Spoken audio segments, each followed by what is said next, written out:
This podcast is a member of the Voices of Wrestling Podcasting Network. Visit voicesofwrestling.com to hear the rest of our great podcasts, as well as show reviews, columns, opinions, and updates across the world of wrestling. Competition starting to get thick, it's the click, so I hope you watch your A game. A made no rain from the track when we unite and spit. This is an A game, better bring your A game. Competition starting to get thick, it's the click, so I hope you watch your A game. A made no rain. Hey now, it's the Mike and JD show, and I'm your host, Mike Gilbert, and I'm joined as always by JD, by God, Oliva. How you doing, JD? As always has been, not a real thing these last couple of weeks. As frequently, maybe sometimes. Well, I don't know. I think my internet's working better right now. We'll find out. I made some adjustments. We'll find out how this goes. Yeah, we'll see. It's at some point you're either going to drop off or like a train is going to go right by the house. Well, the train's gonna then I can't control the train. The train is going to come by the house at some point because I live in Hillbillyville, USA. Yeah, and we have you're out there in Country Bumpkin, Illinois. I had a guy from the South who now lives in the American South, the Southeast, tell me I'm a country bumpkin, and he's not wrong. Yeah, I'm in a suburb of Charlotte, and I don't know what's going on here where I'm at. It's a town called Lake Wiley, and we got I think all the offshoot from whatever Charlotte has going on.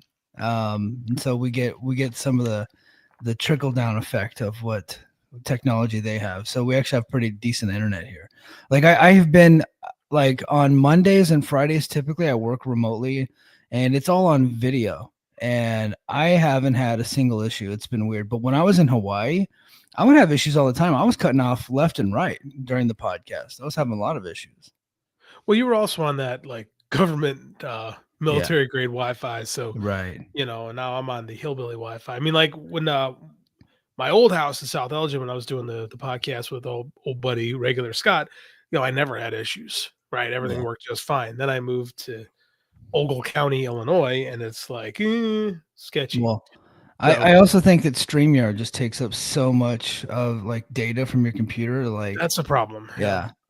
Because even like when we first started StreamYard, it said it'll say specifically like you should be hardwired into your computer when you're doing this, and I've just never had that capability. In fact, when they did they wired my house for internet, I had them put in an Ethernet port over here behind me, and I bought a cord and I got like I guess they call it a dongle for the Mac, and I got a thing to plug in Ethernet to the Mac, and for whatever reason, there's just no internet coming out of that port, and I just never had the guy come back out and do it because I have had no issues ever since we've started, so we're doing good so far. So last week I did that. I got my dongle right here, right, and I have my Ethernet. I wired right in to the Orbi, and it wasn't working last week. So this week I'm on a Wi-Fi hotspot. I tried to wire in directly, and for some reason it just wasn't working. So, but where the Wi-Fi hotspot seems to be fighting, or seems to not be fighting, seems to be working okay. So we'll play it by ear and see how it goes. How's the week, man? Week's been really good. So Wednesday was my son's birthday, and then we had his birthday party today. So I've been I'm all filled up. We did pulled pork sliders, at the house, and then I got some cupcakes in my belly. My belly a little big these days, getting a little big. I'm a retiree. Part of me wants to go back in the military because they're really focusing on physical fitness now that I'm gone. But I was part of the OG Air Force standards, which is for pussies.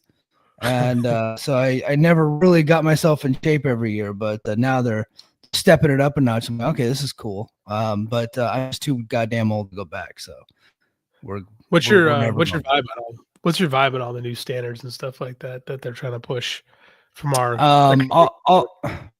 like as far as like physical fitness and stuff, I'm there with them. I'm grooming standards. I'm there with them. Uniform standards. I think it's important. We got away from it for a long time, and that's important. There's other issues that I don't exactly agree with. I think there's a way to kind of nail down, but a lot of folks were coming into the military and wanted the military to conform to them, but the the only way the military works is if you go into the military and you conform to the military, right? Like that's how it works. It's why it works.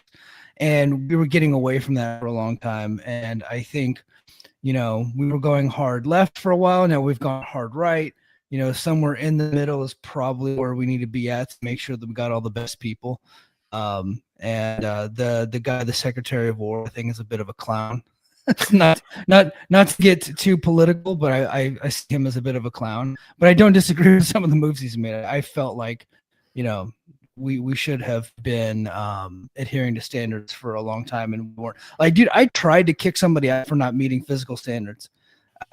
This and a sweet person failed her fitness test 4 times in a row. I tried to kick them out, and then the wing commander, the guy who's in charge of the entire base, was like, well, I don't really think we should. I'm like, it's written here in the regulation that you're supposed to do this.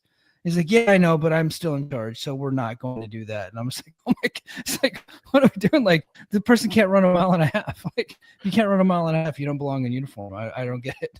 Yeah, I swing pretty far to the left on a lot of things, but when I heard him, and I was ready to dog it, and I heard him talk about it, and I actually have to admit that I went, yeah, my college wrestling team shouldn't have tighter standards in the U.S. military. I truly believe that. Yeah. So I can't. Yeah. And a lot of other stuff he says that it's completely stupid, but like right. When it comes to he's that, a bit of a like, clown. He's a bit of a clown. Yeah. But I agree. So, like, if you're in the military, what I always told people that didn't want to adhere to the physical standard, like, you still want to support your country. There's ways to do it. You can come in as a contractor. That we have civilian positions. We have all kinds of positions, but to wear the uniform, you got to be fit. That's it. There's no ifs, ands, or buts about it. And if you can't do that, and in the Air Force, our standards weren't very high. They weren't like, for people not to be able to meet those standards, I was like, okay, not every job is for everybody. You're just not cut out to be here. It's like, you're not a bad person. You just don't meet the requirements to stay. And I'm sorry, but we gotta let you go. That's not a bad thing. Like, I think that when it comes to the U.S. military, there should be standards. Like, again, this is where I tend to break with a lot of my fellow lefties on this. Like, again, maybe that's just because I'm an athlete. Like, if you put on a singlet and you look sloppy, like, I don't want to see you in a singlet. You know what I'm saying? Like, it just that's just my world in wrestling. Like, it's a body business, man. Like, it's pro wrestling, right. Like, you want to look good. Yeah, I mean, if you're out there and you're being body shamed, you can control that situation. It doesn't mean you have to be an underwear model, but you should at least be physically fit if your job requires it, I think. Right? And some people are going to call you sloppy, and you probably got that coming if that's your job. And if you're too sensitive to take that kind of criticism, maybe you need to get a different job. And like I said, not every job is for everybody. You know what I mean? Not everybody's cut out for pro wrestling. Not everybody's cut out for amateur wrestling. Oh, dude, did you get a chance to listen to Mark Kerr on Rogan this week? I sent you the clip. You did send me the clip. I did get to check it out a little bit. Mark Kerr is, I don't know, I got a soft spot for the guy. I kind of always, I don't know, he's rough around the edges, and I've always got a thing for the Smashing Machine. As like, God, I love that documentary so much from the early 2000s, and I like the guy. Let's talk about that. So the new movie is out. They only made, like, I guess less than $7 million, but it's an A24 film. I didn't think it was going to make. It's an art house film. This is similar to the Iron Claw, right? You got to look at it like that. Right. You can't look at this in the standards of same studio, right? Same studio, yeah. A24 films are designed to win Oscars, right? That's what they are. They're kind of like the Weinstein Company used to be before that whole went like that. Let's not mention them. I mean, that's what they did. They tried to collect Oscars, and A24 has kind of like picked up on that, and they try to be the art house, the modern day art house film, and they've done it a different way. Like I said, I really liked Iron Claw. I don't know other people know about that movie. I really loved it. So Smashing Machine I thought it was weird when they casted Dwayne to play him because he's so much older. But man, it's getting really good reviews, and he looks good in the role. And Mark Kerr's a cool story. Yeah, I can't wait to watch it. And when I do, I'm hoping that you would watch it around the same time. That way we could talk about it on the podcast. I think that's good. Not only is it a rock movie, but Mark Kerr, obviously a collegiate wrestler, and then he was in the UFC. He went to Pride for a while. He's in the UFC Hall of Fame now. So and he's an interesting guy. I thought his Rogan interview was really good. I did not know that he was that funny. He was, and then him talking about Kurt Angle, and I just thought it was fascinating that he was like, I would beat Kurt Angle's ass. I beat him 4 times in a row, just on like pure strength and technique. But then he just hit another gear, and like a demon just came at me. And the next thing you know, I'm on my ass, and he's beating me left and right. But I guess they had a pretty good rivalry in the 90s in college, right? They did. Like Kurt and Angle was the thing, and like Kurt talks very highly of Mark Kerr. Like Kurt Angle is like 20 some odd years ago, they put together the NCAA's, all 75th anniversary team. And Kurt Angle was the one of 2 men that represented heavyweight, right? Kurt Angle was fantastic. He was a multiple time NCAA champion. Kerr was not. So, I mean, Mark Coleman was also up there too, was a rival of those guys. But I mean, Kurt wrestled heavyweight and Kerr wrestled 190. So in college, and when they wrestled internationally, they came down and wrestled. I forget what the weight class was exactly at the time. They've switched them out all the time. It's 220-ish. Like it's somewhere, I think it's 220 was so 100 kilos was that weight. So Kerr was coming up, Angle was coming down. And it's different. So Angle had to kind of adjust to the speed a little bit. But I mean, Kurt Angle before he won the Olympics, Kurt Angle was a world champion, in 95. Kurt Angle was really fucking good. Like, I don't know if people really realize like how good of an amateur wrestler Kurt Angle is. Like, I know everyone loves Brock Lesnar. Kurt Angle would have beat Brock Lesnar's ass if they were contemporaries. Yeah. He was so much better. Kurt Angle had amazing leg attacks, especially at his size. Like Kurt Angle was fantastic, and like he won the Olympics kind of controversially, but he got there. He made the team. He was legitimately injured. He's like, they did have an interesting rivalry. I think Kerr has a little bit of rose-colored glasses with that, but Kurt Angle did in fact have another gear. Like Kurt Angle did turn. That is all a true story. That dude was fantastic. Well, Kerr would he's pretty open about his struggles, and he was like, he didn't have that next gear, and then just cardiovascularly, a guy like Kurt Angle could just work circles around him, and that's kind of what ended up doing them in that, at least from his perspective. And that movie, The Smashing Machine, I guess is Garrett was saying it's beat for beat the documentary, which now I'm even more interested in, because like. Some people say that some of the stuff that Mark Kerr was saying in the documentary wasn't true, but it's still from Mark's perspective. And so, so I'm really curious as to how it ends up being. As a guy with a degree in documentary filmmaking, that is literally what I studied in college. Like a documentary film is not a news report. It is not like beholden to truth. It is a perspective, right? And people have perspective. When you have a documentary film, you're portraying a perspective. You're trying to sell an idea, just like any movie, right? It's just, reality.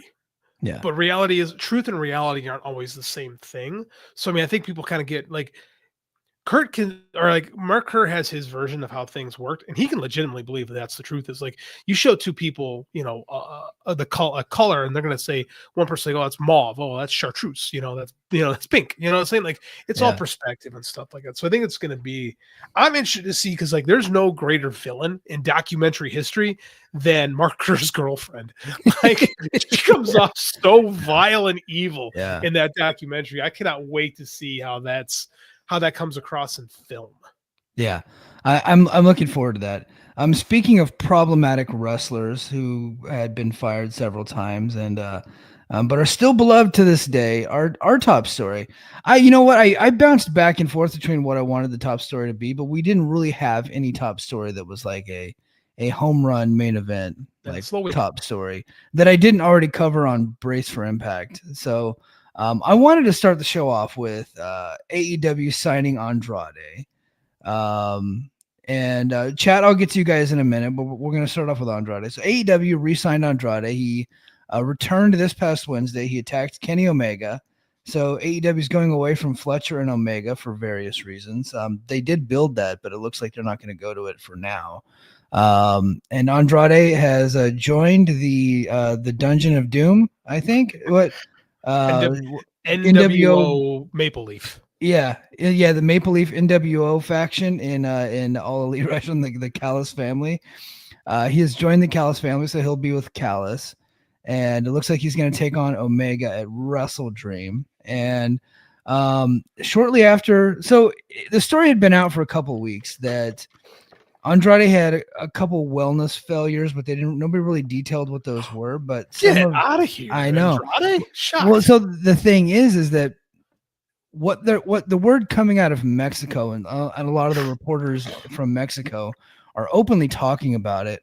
I don't want to say any names of recreational drugs because people can be litigious. I don't want to accuse anybody of anything, but the rumor is that he wasn't fired for steroid tests and that it was more recreational style drugs that party favors, things like that. And he is going back to AEW. And so the party favor type stuff didn't really leak until afterwards.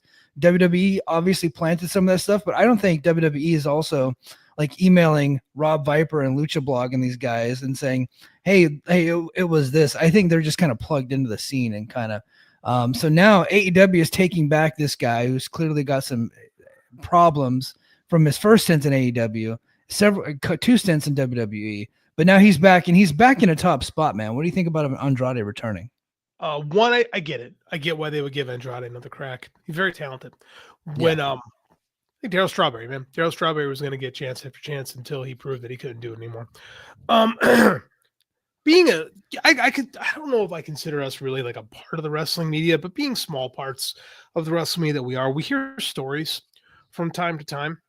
And I'm going to this is what I do. I like turning the clock back. I'm going to turn the clock back to November of 1989 when Arn Anderson and Tully Blanchard, you know exactly where I'm going. I giggled as soon as you said it. Yeah, you know exactly what I'm about to say. Arn Anderson and Tully Blanchard discovered the grass was not greener on the other side. They left Crockett just as they were about to get sold to Turner, and they had gotten tired of Dusty.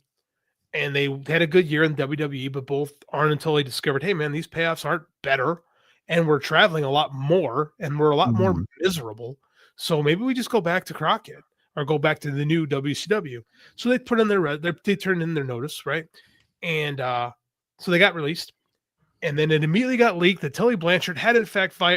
I couldn't think of the word. Failed a drug test for cocaine use. And immediately Jim Herd was like, absolutely not. We cannot bring Tully Blanchard back here.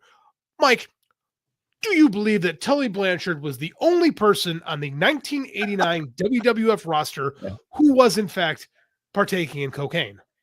I think you can count more people that weren't on cocaine than there were. You know what I mean? Like, I get the feeling that 90% of that roster was. It was the popular drug among famous people in the 1980s, right? Yes, and in Wall Street and the NFL was really big in the NFL too. Like, it was just the thing. And the thing about cocaine is it gets out of your system rather quickly. And so if you know when you're being tested, you could probably, get it. Kids, don't listen to Uncle Mike, by the way. I'm not suggesting you should go do this.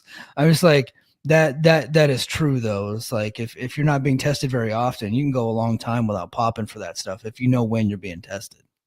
So for the record, I want to make sure that everyone realizes who you're talking to, who's talking right now. You've got a guy in recovery and you've got a teetoddler. So you've got two dudes that are like on the straight and narrow, right? But let's be realistic here. I'm not saying I know for a fact, but we have all heard stories about current members of that roster who have had issues with similar substances who are still there, right? It seems like I said this very much. And now, do I doubt that this is an issue? Yeah. No. Do I think there's smoke to this fire? Quite possibly.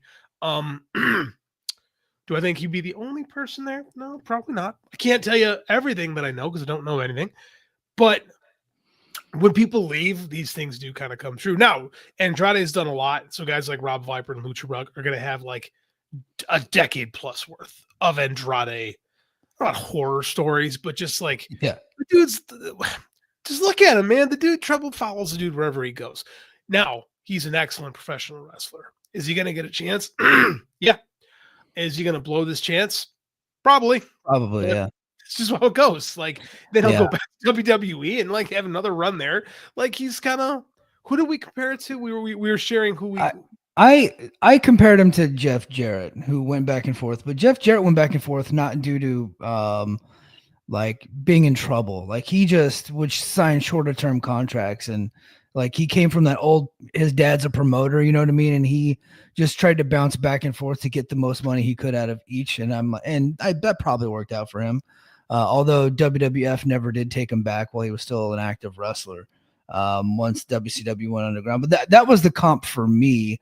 I think you had a different comp. I had Barry Windham. Barry Windham is a guy who in the 80s people pegged as being the next and a future NWA World Heavyweight Champion.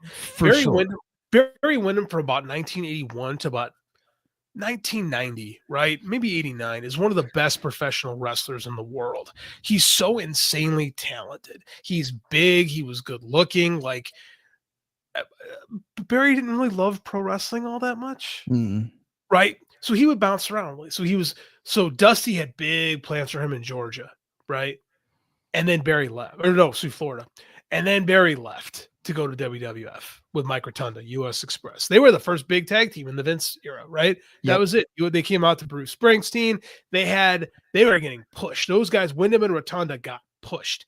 And then Hulk Hogan's Rick Derringer song was originally made for them. And if you listen to the Pile Driver album, Jesse Ventura literally on the track says, "I can't believe that's for Windham and Rotunda." Like, great. You have to actually listen to the album version of that. Great little cut. Jesse's the man. I know you've sold me, by the way, in the Hall of Fame. Jesse belongs. Jesse's. I'm voting for Jesse. We will talk about that. Jesse definitely belongs. So, anyways, Barry. So then he leaves. Then he's like, I don't want to do the travel anymore because the travel was brutal. And you know how guys got to. Speaking of which, you know how guys got to that travel back then, Mike? They had to get some little bit of help to get from town to town. You needed something to get you up, and you needed something to take you back down for sure. That's the reality of stuff. And then he went back to Crockett and had a big run there. And then he left Crockett and went to WWE as the Widowmaker. And he was going to be a run with Hogan. It was going to be great. And then Barry left and went back to WCW. Yeah. Like and Barry never quite hits. And then remember he has this in '94. He has the secret identity match or the mystery opponent match with Flair, and he comes back. Spring Stampede in Chicago, actually. Fat as hell. He was like 303 bills. Fat. Yeah. Like, and at that point, Barry had lost it, but it was the same deal. He went back to WWF as the Stalker and the new Blackjacks, and then he's back in WCW doing the I Hate Rap thing. Like, he bounced back and forth, and even half-assing it, Barry Windham was pretty fucking great. Yeah. So that's my comp for Andrade. Yeah, you could tell Barry never really loved pro wrestling. And wasn't there a thing, like a rumor that he might have married someone that had like significant wealth and he didn't really need to do the pro wrestling stuff? I think I heard, we'll put it this way. Blackjack and Kendall got themselves in trouble in the late 80s running a counterfeit scam in Georgia. Yeah. Barry didn't get himself in trouble because Barry didn't need to be counterfeiting money. Yeah. Barry didn't get caught up in all that stuff. Yeah, he is one of the bigger what ifs. Like, what if Barry loved pro wrestling, went to the gym, and kept himself straight? Because he was big. He was big enough. Had he been physically fit, he could have had a big run against Hogan for sure. For sure, as the Widowmaker, when he came in as Widowmaker, like at that point, like I said, Barry Windham is amazing. If you watch Barry Windham's U.S. title run in 1987 when he's a heel, he's fantastic, and he's got a soft body, but not like horrible from the standards of the era. Like Barry's absolutely passable as a main eventer in WWF, but it's Barry Windham. Like he just kind of I'm done here. I'll go leave. Like it's just So WWE puts out there the wellness violations. Then the Mexico, I don't want to say Mexico because those guys don't live in Mexico. I think one's a Canadian, one's in Chicago. Yeah. But they're Lucha Libre media in America, right? Yeah, and they're kind of openly speculating about it. I think people kind of all figured it out. There's been no denials from anybody. It seems that that's what it is. A Lucha Blog made a really good point that during the next press conference that they have for Wrestle Dream, the media should really press Tony Khan about, is it a good idea to hire this guy who once attacked Sammy Guevara and tried to get out of his contract, ended up doing business the right way at the end, although there is some speculation that Andrade made Tony Khan believe that he was resigning, got pushed in the C2, and then ultimately decided not to resign. So there is that. That's what Dave Meltzer is saying. Andrade today, he didn't outright deny what Dave Meltzer said, but he did say that Dave Meltzer was not a good journalist. He said, and then he called him some names and stuff like that on Twitter today. It was pretty funny. As one, I mean, and quite frankly, that is the relationship Dave should have with professional wrestlers publicly. Yeah, they should hate Dave, and I think Dave would agree with me on that. Right? They should push back. Like, we need more of this. God damn it, we need more like real media. Like, that's exactly what it should be. It's like when Dave.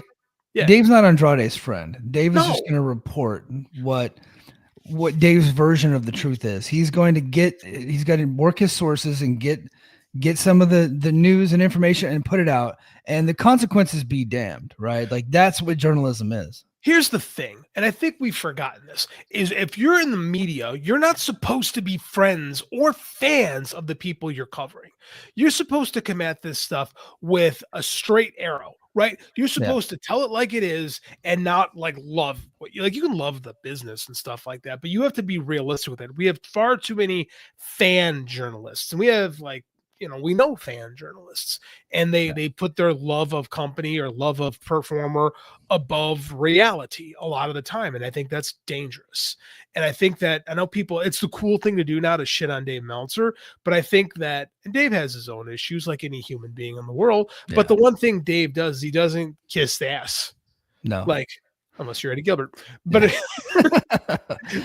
no, Dave, I think that's good. I think that whole thing was good. Yeah, Dave takes L's here and there, especially lately, because I think there's some counterintelligence going on within wrestling, trying to put out all kinds of weird and fake stories and stuff to get these journalists to bite on them, and sometimes it happens. I think stuff I do though. Yeah, it's a total counter intel operation. You can see that my military is coming through, but I see it. I see it happening, and I'm leery of it happening to me. You know who I'm talking to, but I had somebody that was rather famous reach out to me recently, and I told you who it was. If you don't remember, I'll tell you offline. But and try to give me some information, and yeah, no, we talked about it, but and give me some information. I couldn't run with it because I couldn't vet the information. But I was leery. It's like, why is this person telling me this? Like, we don't know each other. Like, I don't understand why this person would say this. And then so I looked into it and it's like, okay, there might be some heat there between that person and the company that they're telling me about. So who's this geek? David is a fan journalist for AEW. Read a fucking book. Well, here's the thing. Here's why Dave gets that label, because AEW when they were created, a lot like they were doing the style that Dave really liked. It was like built upon that style, right? Like it was the New Japan, Ring of Honor, like a few, and then of course Mid-South. It was a fusion of a lot of the styles that Dave Meltzer likes, because Tony Khan grew up reading The Observer, right? And was just a fan of that stuff. So that the entire community of the Wrestling Observer community, which was a big community at one point in time. I don't know how big it is anymore. Like the message board and all that stuff, but a lot of those folks like a similar style, and that's what AEW turned into. So naturally, like, they're having matches designed to get Dave's star ratings. WWE doesn't do that. So now people think that Dave's biased towards AEW when AEW is really doing a style that he really prefers. And it's just one man's opinion. It's his opinion of the match. You know what I mean? Right. And that's the thing, though, is Dave has been that guy since forever. Like, this is why I think Between the Sheets is one of the most important. If you're going to listen to a podcast about wrestling, specifically wrestling history, Between the Sheets is one of the most important podcasts, because they'll give you not just slivers of history of wrestling, but from the newsletter perspective. So you can see what fans of that era, the smart mark fans, were interested in. They've always been quote unquote hot moves guys, right? By the way, I'll be guesting on next week's episode of Between the Sheets, talking about this week, 1989, one of my personal. I can't wait to have this conversation. No wonder you had that Tully story like really quick. Like, I just had that on. That's why I'm doing this, because that's where my brain works. Yeah. Like, no, that's the thing though, is like Tony Khan and these guys literally made their idea was to create a wrestling program specifically directed at Smart Mark fans, of Yeah. which we are also those fans. Yes. Like, so Like, that is the appeal. Like, he is the guy. Like, I think all of us at one point in our lives, maybe when we were teenagers and probably even a little bit older, we're like, if I had $1 billion and I would do a wrestling company, here's how I would do it. Well, Tony Khan was that guy and was able to do it. Like, he just had the resources to be able to do it, and he built a company around Smart Mark fans. Like, and I think that's great. And he got away from that for a little bit, but it looks like he's back, right? And probably it might even be to the detriment of his, company at sometimes, but I don't know, maybe. But I think that at the same, we have spoken ad nauseum that when AEW isn't trying to be the Smart Mark promotion, they hurt themselves. And I hear people say, well, they have to be more like WWE to grow. When I have 30 years of evidence that any company that tries to be more like WWE actually hinders their growth. Because WWE is good at being WWE, and when other companies try to be WWE, it doesn't help them. The only way it helps you to grow your company to be like them is if you're actually in bed with them, like TNA is doing right now. Yeah. TNA is in bed with WWE. They're being more like WWE, and they're succeeding. But when TNA was trying to be like WWE in 2008, right, it wasn't helping them. Right. Well, because they didn't have WWE support at the time. Correct. So they were the enemies. Yeah. You're not gonna get WWE fans specifically to watch you as a WWE like product unless you have those guys doing that thing. If you're gonna be the challenger brand, you have to be different. And people, and I'm gonna save this argument too for those guys because I've heard them say it. I'm gonna save this argument. Like, maybe, and you don't have, like, you say we have to grow, you have to grow. Like, I will show you plenty of evidence that they were not growing their business, and they actually hindered themselves when they were trying to do the 31 flavors of ice cream type of deal. Yeah. Like, be different, be something unique, because the market is happy with WWE right now. This isn't like 2017 or 2018 when the market wasn't thrilled with what WWE was doing. Now WWE fans are happy. So how are you going to pull fans away from WWE to try something different? By being the same as them? No, you got to do something. You got to be Darby Allin and jump through glass or something. You got to be, you got to be something unique. Unless you're going to be TNA and you got to do the things that WWE is not willing to do, right? And WWE is just all about sponsors and all that, the corporate bigwigs. You got to be somewhat counterculture while still being a corporate entity because they're on WBD, like they're on TBS and TNT. Those are not small networks, and they're on Max. That is a huge platform. Right. So they can't be completely counterculture, but you still got to create that illusion that you are counterculture, or at least counter to what the WWE is doing. And I think that's when they're at their best for sure. Well, that was what Paul Heyman was so great at doing. He playing this illusion that they were called counterculture while taking a check from Vince McMahon. Yeah. So I mean, like that's pro wrestling, is you create facades and stuff like that. But I'm a firm believer that just doing what the Joneses are doing doesn't necessarily grow your business. Pepsi and Coke don't do the same things, right? Yeah. They run their businesses differently. And the more AEW, and again, they're trying to get back to this, and now they have to kind of catch back up. And they're never going to be as big as WWE, but they don't have to be, nor should they be. Yeah. All right, let me get to the chat here. We got a lot of chats. I haven't gotten to you guys yet. At any time, you guys could drop a super chat, and I'll stop dead in my tracks. But Official Lil Silver says, news broke, Paige is headed back to WWE. No, she's not. Silver. Also, Brie Bella and Daniel Bryan. No, they're not. Is he just making shit up? I respect it. I think they're trying to trip us up, which I respect. But I respect that immensely. We're a little bit more plugged in than that, my brother. King of the North, the king of all Canadians, says, at my friend's place celebrating the Blue Jays putting Super Belt to ass. Hope the show was great. So Vladimir Guerrero knocked a fucking grand salami tonight. And I don't remember what the final score was, but the Blue Jays did kick the Yankees' asses, and it was a beautiful sight. Can I tell you, it was a beautiful sight? I don't know what happened today, but I watched the Brewers wreck the Cubs, and I smiled. I don't pay much attention to baseball because the White Sox are brutal, but God, do I hate the Chicago Cubs. So Joe Lanza and I did a podcast on Tuesday. I heard it was really good. Yeah, thank you. Tuesday afternoon. And I learned at the beginning of the podcast that not only I thought he was from Jersey, but he's a Cincinnati Reds fan. He is from the Reds. He is a Reds fan. Yeah. He's a Reds fan, and the Reds are playing the Dodgers that night in Game 1 of the Wild Card Series. And I'm a Dodgers fan, and he's a Los Angeles Rams fan, and the 49ers are playing the Rams on Thursday night that week. And it was a clean sweep all 3 games. Like Dodgers beat the Reds 2 out of 3, 2 in a row. Boom, knocked him down. And then the 49ers in one of the best games of the year defeated, and it went to almost goddamn midnight, by the way, because it went to overtime. Defeated the 49ers. So I haven't gotten a DM from Joe in a while. I get the feeling he's never let me back on this podcast. So I think that was it for me. Oh, shit. That's funny. Everything Pro Wrestling is here. Yo. All right. Lil Silva again. He says, okay, so he's actually saying something true here. He said Joe Hendry will be special guest ref in the men's Survivor Series match this Tuesday. And Jordan Grace is the special guest referee for the women's match. That is true. So because both of them are based, like Joe Hendry is working both shows, but he's NXT now.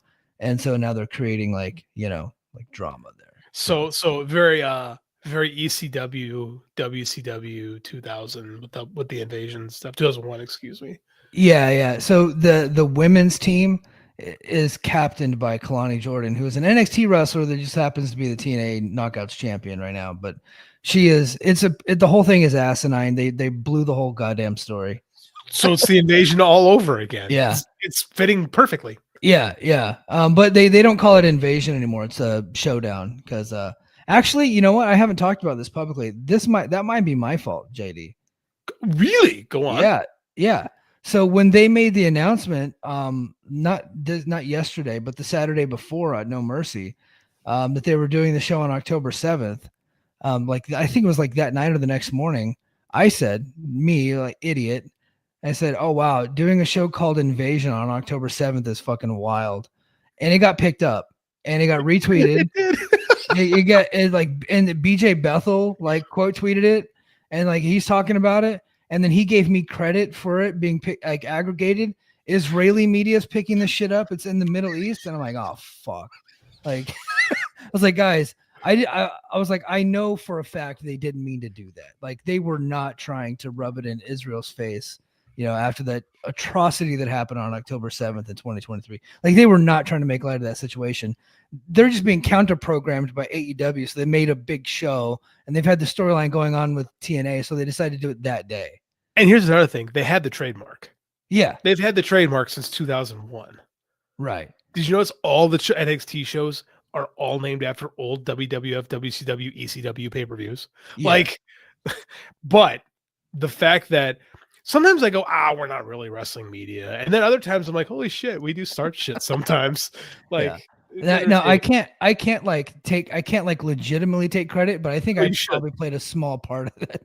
No, I think you I absolutely think you should take credit because I truly don't believe anyone at WWE really has any clue. And this goes back. This is company culture. Yeah. I don't think anybody knows what goes on in the real world in that company.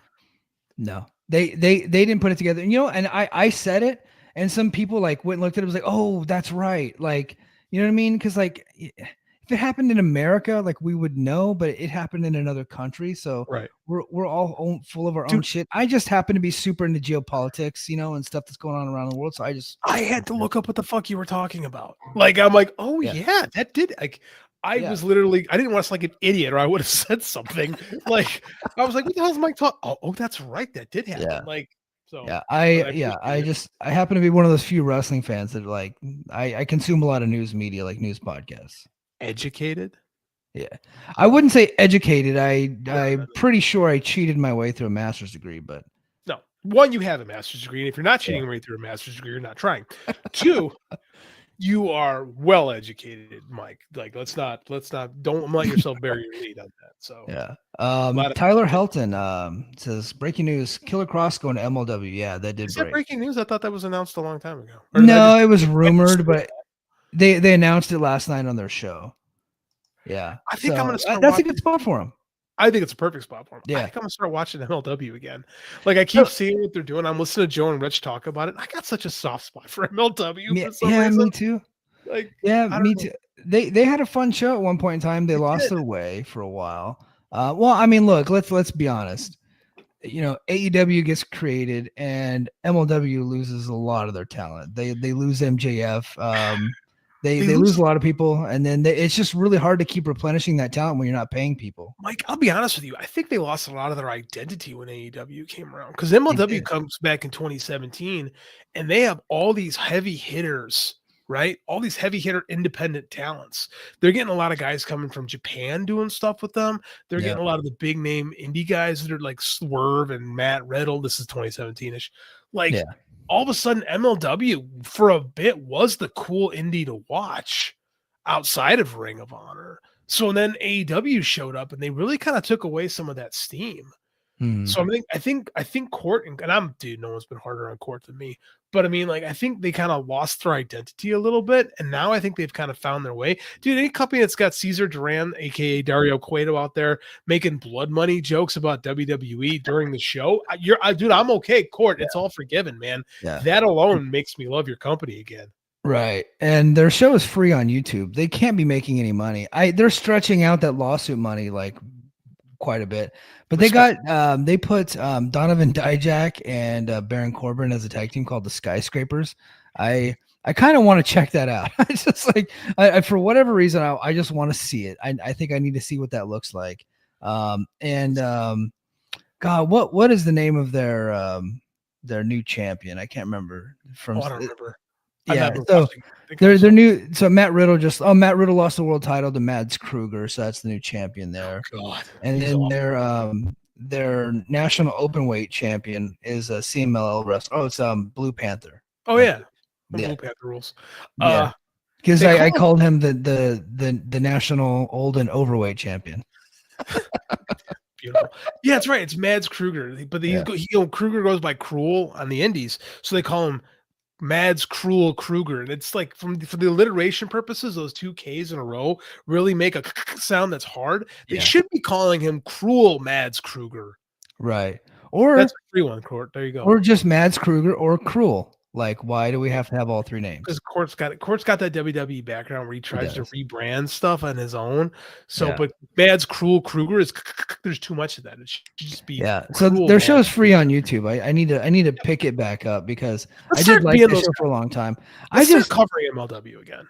Yeah, we should start checking them out every now. I don't want to steal Lance's gimmick, but our whole show is basically stealing their gimmick, except for we just don't watch nowhere near as much wrestling as they do.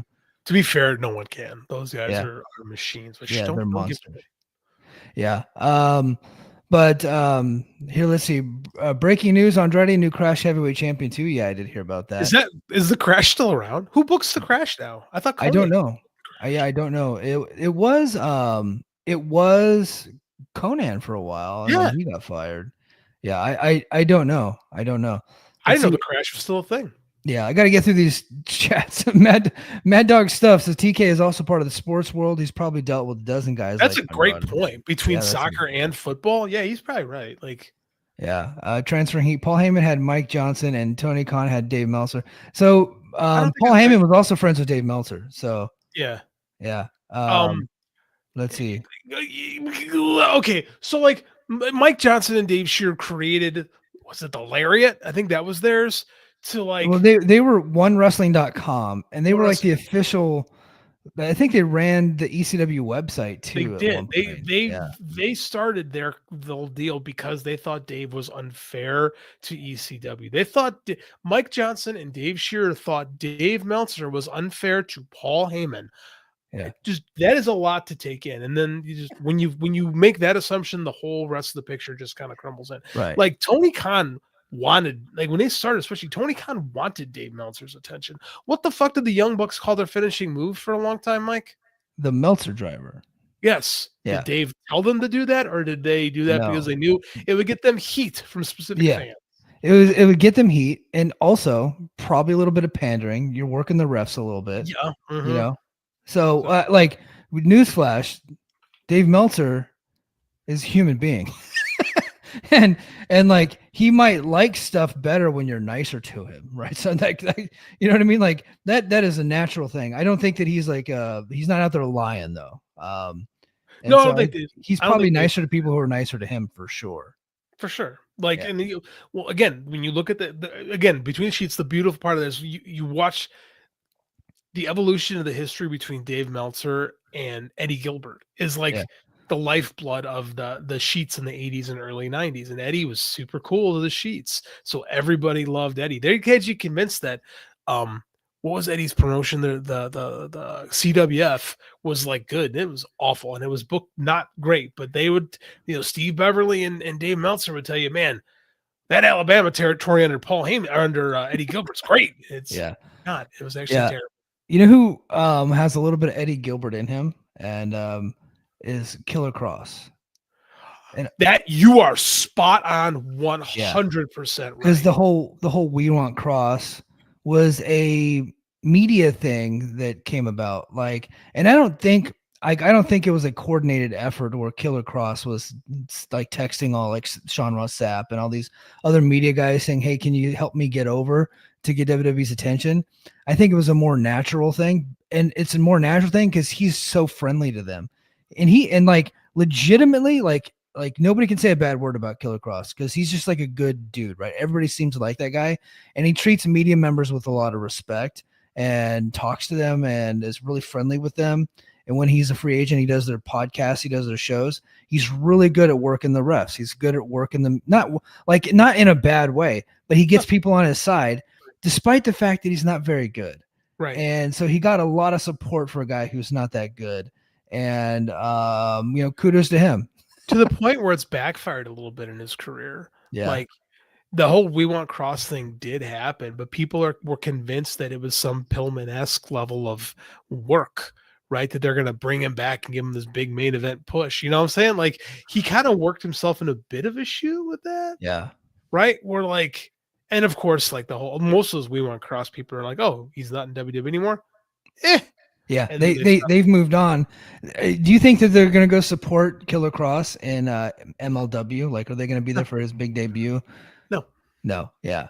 Because like WWE fans like WWE, this is what I'm saying before. WWE fans like WWE. Mercedes, Sasha Banks was huge. Yeah. How many people came to AEW when she came in? A handful. No. Yeah, not many. Billy from Philly. Hey, sorry about your loss last night, bud. You have not answered my DM. I don't know why you wouldn't answer my DM after Teoscar hits that homer, the go-ahead homer while you're at the Phillies game. I don't know why you wouldn't answer my DM. That's rude. But so you can't be an alternative if you try to be like WWE, then you're just poor imitation. Yeah, for sure. Yeah. Bingo. Spot on, Billy. Maria says counterculture is good for business. Why be against it? I think that depends on how counter the culture is. You know? I think if you can create the illusion that you're a punk rock band, but yet you still have funding behind you and you're still making money, like that's a sweet spot. Like if you can be Green Day, before before Wake Me Up Before September Ends, like before that track hits, I think Dookie and to American Idiot, you're in a good spot. Then after American Idiot, you're too poppy at that point. I don't know. When Seinfeld wrapped up its show with Time of Your Life, I think that was what everybody should have gone. Green Day, maybe go too far. Time of Your Life was like they tried to make that my senior song. They did make that my senior song. They did. Okay. Yeah, they did get a little bit too poppy there, but I still think they had a little bit of some of their edge to them at that point. But then I think after American Idiot, they just kind of like, okay, you're no longer counterculture. You're like, you're Hollywood now. Mm-hmm. But then so many bands followed that path, and then you had the pop punk to the point where it became its own thing, right? Yeah. All right, a couple more. Keep It Wolfson says Kruger adds a third K and Triple H might hire him. Nice. Hey-o. I'm mad I didn't say that. Yeah, you know what? Quit fucking just DM me the joke next time and let me fucking have it, bro. What are you doing? Billy says Templarios are middleweight champ. Fun show if you like CML Lucha. Yeah, Templario rules, man. Good call. Yeah. All right, man. We got a lot of chats tonight. I'm gonna one more chat and then we're gonna go to our final topic for the night. Maria says I think Dakota Kai is going to answer Mercedes Open Challenge. She's from Florida. That makes sense. So do you know what she's talking about? Yeah, Mercedes said something on the show about when they go to Florida, the Open, it's like we said, someone's going to fill in up just. Do you know us whether it comes to this stuff? None of us pay attention to that. Dakota Kai, sure.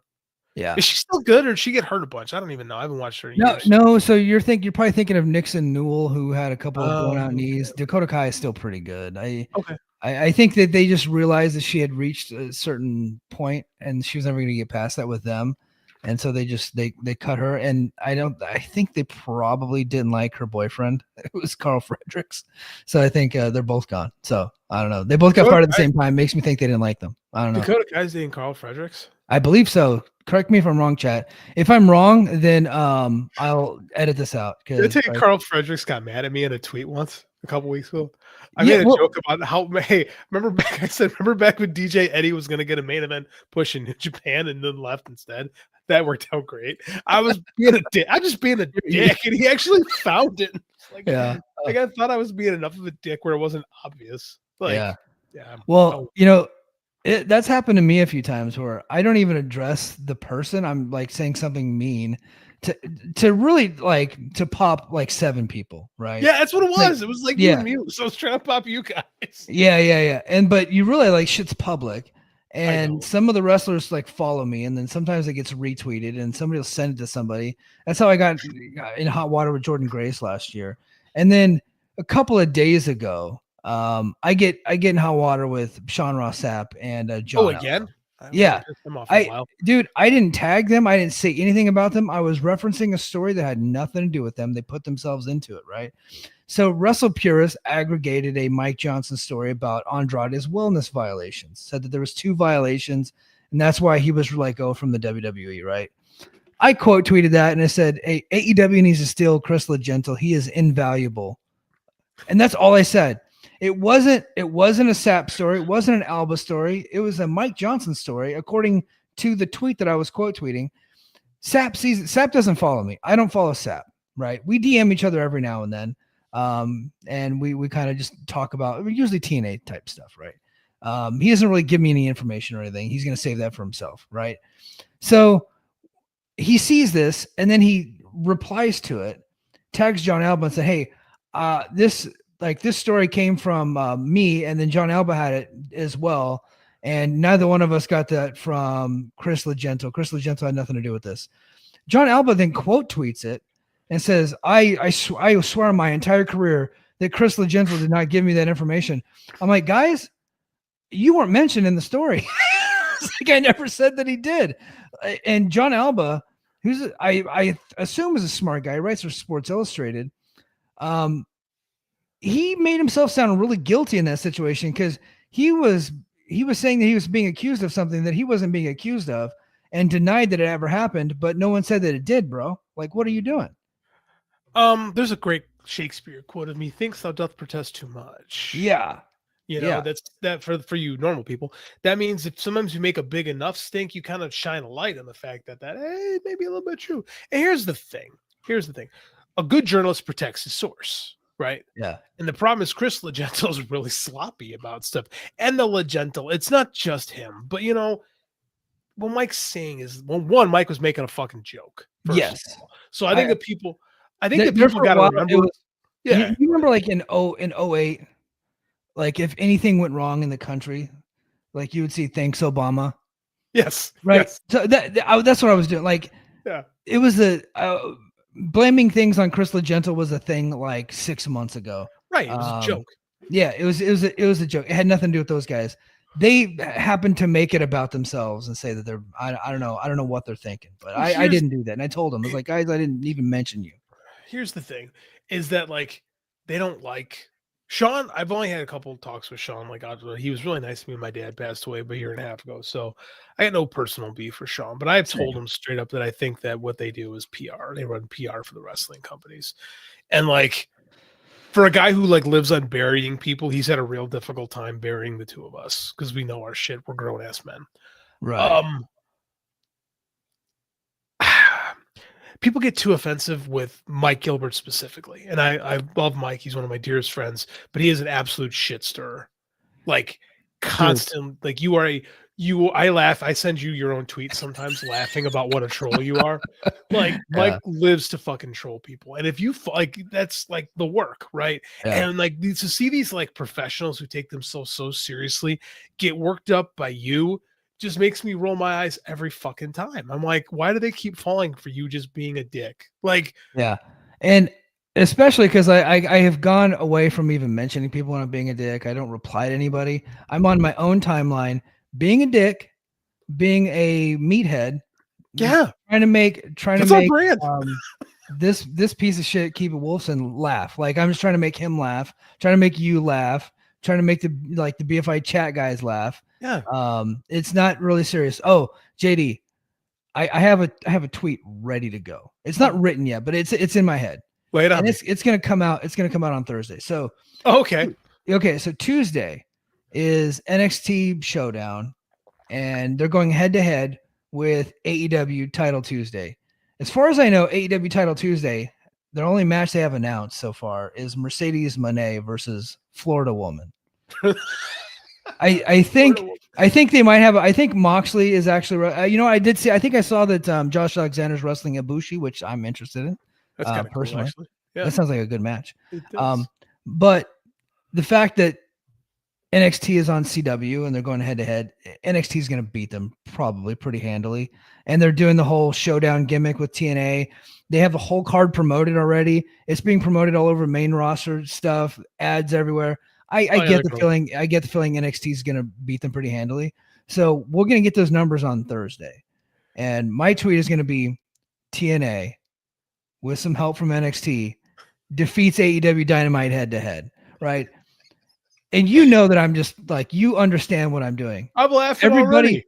Everybody in the chat knows what I'm doing, right? But there's going to be about 200 people on Twitter that have no idea what the fuck I'm doing. And they're like, oh, this piece of shit. So I'm going to have to mute it right away. They're going to call for my head. They're probably going to send the National Guard after me. Like, it's going to be a whole thing because they hate mathematics. They hate shit posting. And I can't wait. I'm just so excited when it happens. I'm impressed with how, for WWE, who constantly says AEW is not competition, to take it so seriously that they're loading up and making sure people watch NXT. Yeah. To win a pointless war when you're comparing network to cable. When it's funny, you asked me to do some research on the new Nielsen. Yes. Stuff, right. So I did some digging. TV business fascinates me. I haven't gotten to a big conversation about it for a while. So Nielsen's new, and I read up on Thurston. Brandon Thurston's even trying to make heads or tails of this and struggling. Nielsen's changed the way they're gathering information. They're essentially harvesting information. It used to be under the old, and again, here too, Nielsen has not been the same for what we think of.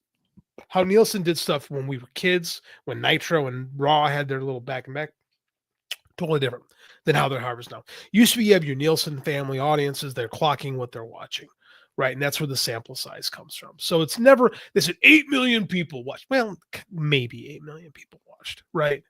It's an estimate, but it's the estimate everybody wins. And like if someone puts out the moon is 26,000 miles away from Earth, and everybody generally accepts that that's true, even though it might not be true, we all kind of operate on that. So that's kind of how Nielsen is. Everyone's playing by the same bat. So the new Nielsen data, right? It wasn't just these small samples. Now they're trying to get more big picture data that's taking information from their homes, from streaming services, from more big sources, big data. And they're still not terribly clear on what that means, right? And what I was reading Thurston, which has been interesting, is everyone thought it would make the rating points go higher, and it has for everything else on television, with the exception of wrestling. Wrestling is gone, and it's across the board. It's not just AEW. It's AEW, it's NXT, it's WWE. Like, everything is lower than it was with these new Nielsen numbers. And again, what does Nielsen mean? Here's why Nielsen is a joke for wrestling to begin with. Madison Avenue, the people who buy advertising, like the advertisers themselves, that's what advertisers want, to target their products to specific people. It's getting more difficult in this age of streaming. Like, you watch what's crushing in ratings. It's old people. It's older Xers and baby boomers watching Fox News. That's who generally watches regular cable television. So those ratings are through the roof, but those people don't buy new shit, right? They've been buying the same brand of socks since 1984. and they're going to keep doing it. So advertisers think, well, they're not worth advertising to because they're not going to influence them. I want to advertise to young viewers, but it's hard to find, or young consumers, but it's hard to target young consumers. It's why there's so much advertising on YouTube. It's why there's advertising on TikTok. It's why there's advertising on Instagram and all that shit, right? So they're having a hard time reaching them. So the idea is that you want to target your avatar, your customer avatar. You want these people to look to see your product so they buy it. The problem is advertisers assume that all wrestling fans are poor and stupid. So he wants to advertise their product to poor, stupid people. That is literally so WWE gets great ratings and always has, and shit advertising. Yeah. Right. And so that's where kind of this is why ratings points really matter. And we can sit there and like dick swing, well, this is the number 2 show and this is the number 4 show. But in reality, that shit doesn't matter. Like Eric Bischoff made that stuff matter. Yeah. Nobody fucking cared until Eric Bischoff started talking about we're number 1. Guess what? WCW almost always had better ratings than WWF. WWF didn't give a fuck about ratings. Yeah. Until they had pay-per-views and ticket sales. That's it. They dominated it. WCW had to cancel toys. Toys. And WCW had to cancel their house show business for years because they weren't selling. WWF didn't give a fuck what their ratings points were until they did. So all this talk about what's the number 2 promotion, what's the number 4 promotion, who gives a fuck? None of it matters. Yeah, none of it matters. You're getting paid. And here's the thing. Well, this is the scary thing nobody wants to talk about. These networks are ran by complete and total fucking morons who spend obscene amounts of money on stuff they can never get back. They're never going to see ROI on anything because in reality, they're going to be gone in 3 years and somebody else is going to have to pick up the pieces. This is why these conversations are stupid because nobody knows what the media landscape is going to look like in a year, let alone 3 years, let alone 5 years. Do you think Netflix Raw is going to be on Netflix for 15 years? No. Come on, man. Use your brain. Yeah. Case in point. Paramount gave UFC $1.1 billion a year and is not even going to sell pay-per-views, right? Like you might be able to maybe get close to making that back if you were selling pay-per-views because they do a lot of pay-per-views, but that's just well on pay-per-view. Yes, they're still a monster on pay-per-view. So yeah, you might be able to get that back if you're doing $70 pay-per-views and you're doing 2 a month, you might be able to get to 1.1 billion and you do product placement, advertising, new subscriptions, all that stuff. But there's no way they're making that back. And they don't care. Yeah, they don't care because money is fake to them. It's just all about access to power. And that's what the fuck Larry Ellison is doing. He's trying to buy up all these media conglomerates. That way he can push his agenda. And that's why he's got CBS News, 60 Minutes. 60 Minutes just did a puff piece on Dana White. I'm just like, it used to be the greatest news show in the history of the world, and they just did a puff piece on Dana White. Yeah, Barry Weiss is now the new director of news for CBS. The problem is like here's what the problem is. Mike, I have a friend who sends me these AI videos that are horrifyingly realistic. Hey, I hope whoever that friend is understands that there's some baby pygmy in Bangladesh that can have a cup of water today because of that video. I hope they understand that. They're remarkably entertaining, but that's the thing though. Is weird. Neil deGrasse Tyson. My kid wants to be an astrophysicist, so he's like super into Neil deGrasse Tyson. So I get all this Neil deGrasse Tyson like stuff on my feed. He said, and he's a great call. We're reaching a point of post-truth where we're going to assume that anything we see is AI. That everything is fake. So what that means is now a lot of people be scared by this. And he was like, no, what this means is people are going to stop getting their news this way. And it's going to change the way we consume news is going to be different. Again, what does that mean? Nobody knows quite yet. But we're going to see a video and assume that's fake. Yeah. And I watched going to be real. Yeah, I watched one of those AI videos today. I didn't make it, but I watched one where it was Tupac on Raw cutting a promo on Biggie, and it was Tupac. Like you're what? No, it's like it was legitimately like that was actually Tupac. Like you're watching that. It was wild how Some accurate. asshole sent me Elvis and Kurt Cobain doing a unplugged duet. So, That looked pretty good too, actually. it looked amazing. And It looked only fucking a amazing. sick person would want to watch Elvis in his 50s singing a duet with Kurt Cobain on Unplugged show. Honestly, I wished it actually did. I watched this. I'm like, I wish this was real. But Yeah. that's the problem. Is like we're not going to be able to trust anything, Right. nothing. So when you trust, this is the thing. We're going to reach a point where you trust nothing. Then how do we get information? Nobody knows the answer to that yet. Yeah. We have no idea. So I just want to hammer this ratings thing home. So I did pull some data. So Nielsen was doing panel only meetings. So they had like families that were signed up, and they were covering about 40,000 homes. And Our buddy Wade was one of them. Yeah. yeah, and David Bixenspan, I think he put. I'm not on Blue Sky, but it was shared in a group chat that I'm in. David Bixenspan brought it up on Blue Sky that he thinks that maybe pro wrestling fans were being overcounted because pro wrestling fans are more aware of what Nielsen boxes are, and they were signing up so that way they could watch their favorite wrestling show and actually help their favorite wrestling show. And we know that that's happened because we do have a friend, Wade, that's a big pro wrestling fan who had a Nielsen box.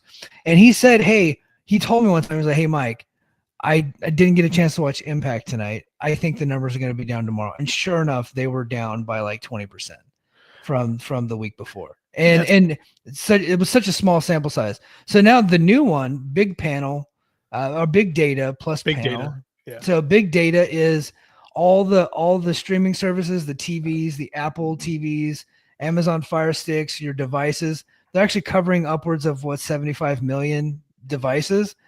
A huge sample size. So I say all that to say they're taking that and they're brushing it up against the old school stuff. They're blending the two together. I get the feeling that the numbers that we're having right now is probably the most accurate depiction of what ratings we can get right now. And what we were getting before was mostly horseshit from back in the old school Nielsen stuff. I think you're right. And I think that the idea that wrestling fans would like look at, you know what the great like the great anecdote for this would be Cage Match. When Tony Khan started talking about Cage Match, all of a sudden the ratings on like WWE Cage Match stuff went up because those people became aware of Cage Match. Yeah. So they went there to make sure what they liked was protected.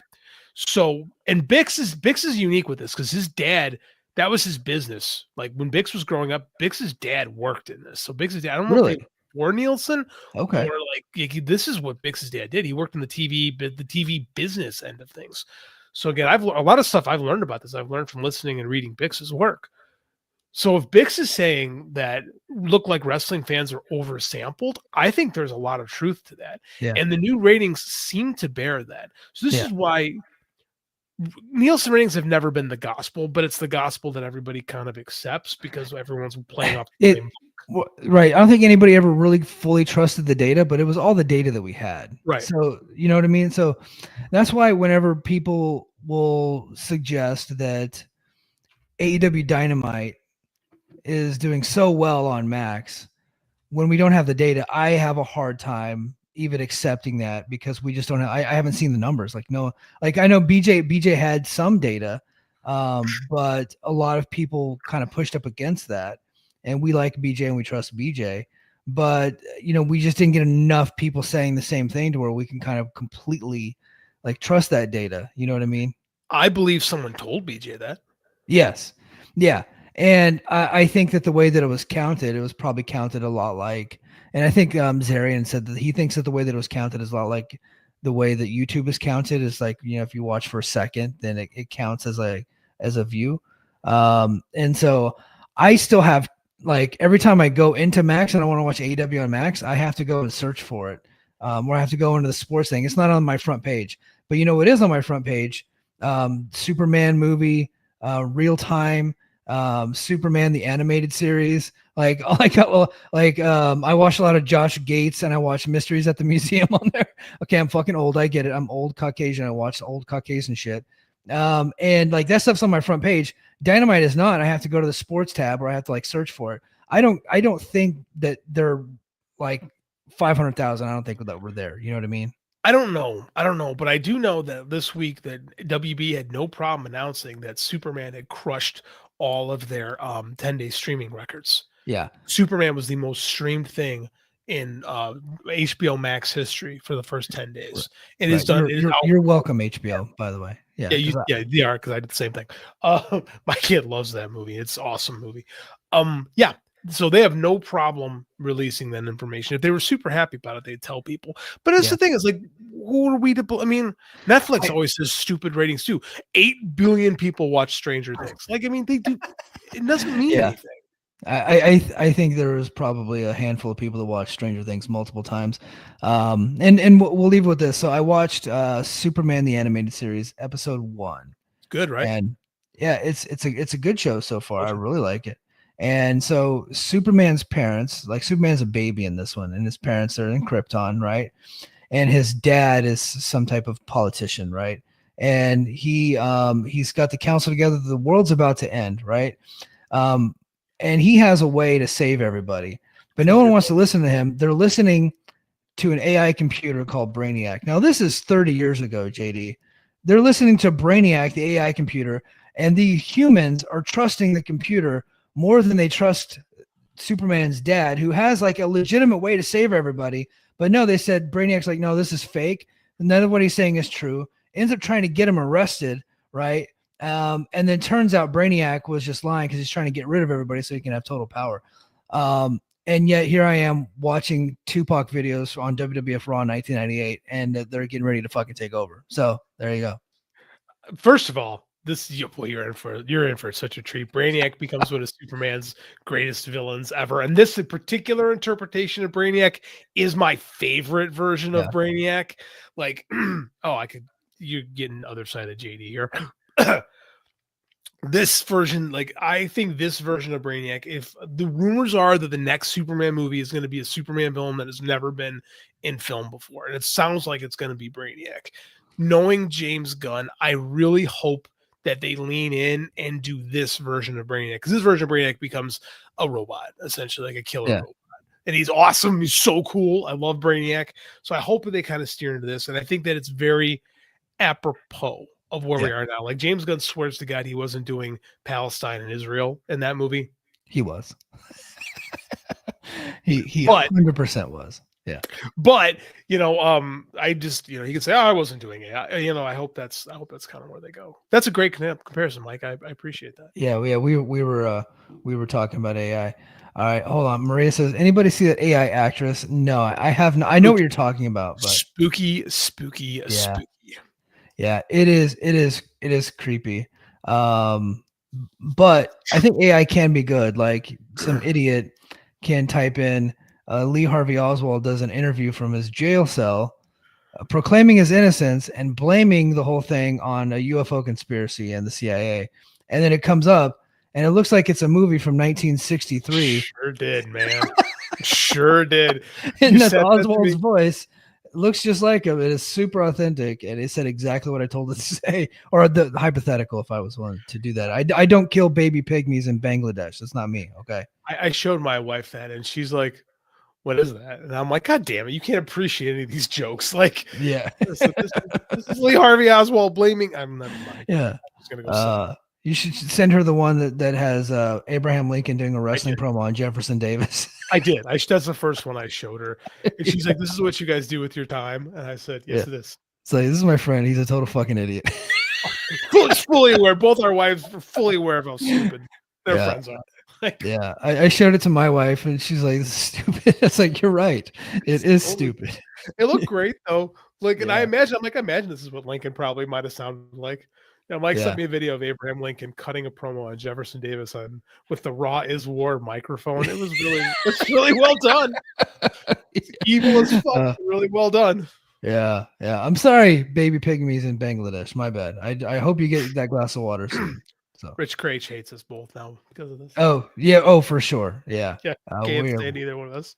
yeah. But here's my thing. I think it's scummy. I think it's gross, but it's here and it's not going away. So I'm just gonna learn how to use it. Dude, I'm a tech teacher. We just finished our AI art Yeah. unit in Photoshop, and every year I have students refuse to participate, and I'm like, I get it. You got to stand for something, but as your teacher in a tech class, I have to show you this because it's part of the program. Like, and it's AI is not the future; it's here, it's the present. We It's have here. to And if learn. you're not using it, you're gonna be way behind. Right. I just did a few hour training on Microsoft Copilot, like just a few weeks ago because our company is adopting that. And it's a useful tool. It's really good software. I know I used it for like a year before I got this job, so I'm like pretty well versed in how to use it. So it's good stuff. We have to learn to control it, or else we're gonna let it go crazy. Like that's kind of we're in the Wild West right now, but even the Wild West was tamed eventually. Yes. Yep. 100%. All right, guys. Hey, little plug. Me and Joe, cousin Joe Gilbert, we are currently in negotiations to do a Tuesday night show. I also have to negotiate with my wife. But you got the NXT Showdown. He's a big NXT fan, and he hit me up. He wants to do a post show about it. So I was like, okay, well, maybe we'll think of something. Maybe do it for the Patreon. So go to patreon.com/the Mike and JD Show. We're in negotiations to get that done. The next week is next Sunday night is Bound for Glory. So we'll try to talk Bound for Glory next Sunday night, and maybe even do a special show for that. But all right, guys, so that's gonna do it for us this time, the Mike and JD Show. And until next time, mahalo. Competition starting to get thick, it's the click, so I hope you watch your A game. A made no rain from the track when we unite and spit. This isn't A game, better bring your A game. Competition starting to get thick, it's the click, so I hope you watch your A game. A made no